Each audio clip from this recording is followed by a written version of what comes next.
other day, as I was on my reading table, I was going through some stuff on the internet.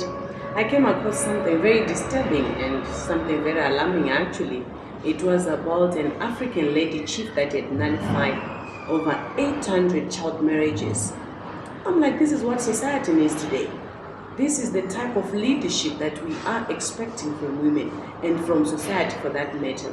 I'd like to welcome you to yet another episode of the series Emancipation with Sali. This is the Girls and Voices television production. My name is Sali Wenjolomole. In our episode today, we are going to be talking about issues to do with women leadership.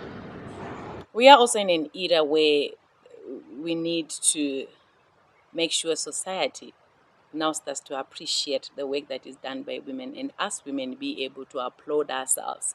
We know from the era in which we are coming from. The moment that a woman starts today to speak about issues to do with gender, there is that a connotation of to say, there comes that woman that is uncultured, there comes that woman that is anti-men. And we need to have a society that starts to understand and accept that this is what it is there for now, this is what it is there now, and this is not going to change in any way, and it is only going to change for the better.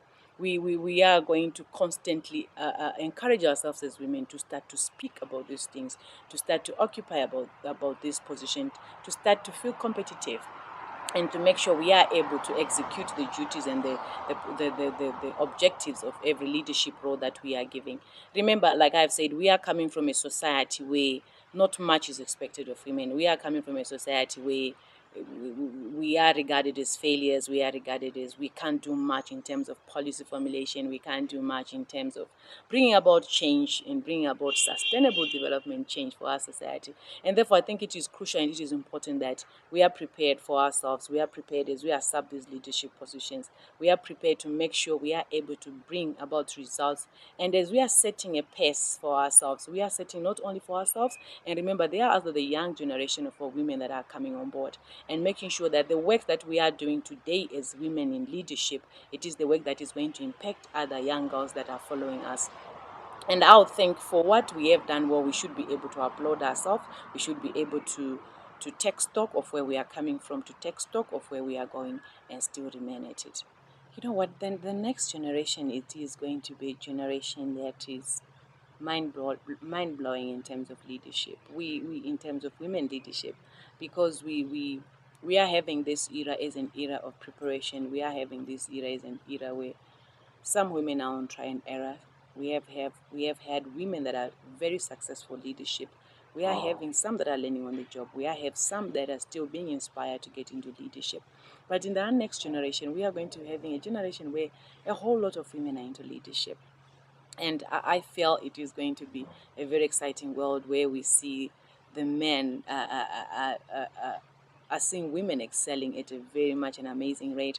And with the rate at which we are seeing young girls being confident today, different platforms, you see women speaking, mind-blowing, especially young girls speaking very, very much sensible stuff in terms of anything to do with development, anything to do with emancipation. We are getting this freedom, and this freedom is bringing about change. And I think because of the time that we have stayed so long, and it had women be confined within themselves and not able to bring about the ideas to be able to contribute towards the socio-economic growth of different nations. And this is what I think has kept women and their ideas being kept in one place. Now that the gender equity policy is here, I think it is very important that the women are able to self-brand themselves. They are able to self-actualize themselves, and making sure that the world knows what the women are good at. This is important because it is only until the world knows what one is good at that they are able to notice their leadership qualities. We are in a world where we do not want as women to be crying foul to say we feel we are not being equally represented. The policy has been created for us, and therefore it is us that have to take up charge. It is for us that have to fill up the space that has been created for us, and this actually will make us become fully represented and make us bring the gender equality and equity policy to completion. Because still today there are women that still feel that the ground is not yet feasible, the ground is not yet there, the practices that are happening are not really opening the gap for women. You know what? The policy has been out there. It is up to us as women. How ready are we to occupy the space? How powerful, how fearless are we? Because the world out there is not an easy one. Because remember, we are getting into a system that has been men dominated. We are getting into a system that do not accept the weaklings. It wants the one that are tough at the heart.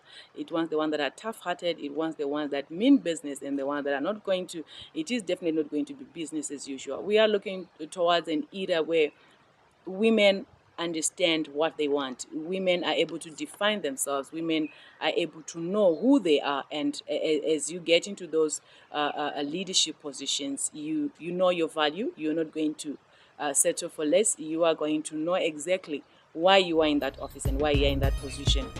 So we want an era where women are not going to disappoint the community. Women where are not going to bring disappointment or distress to other fellow women.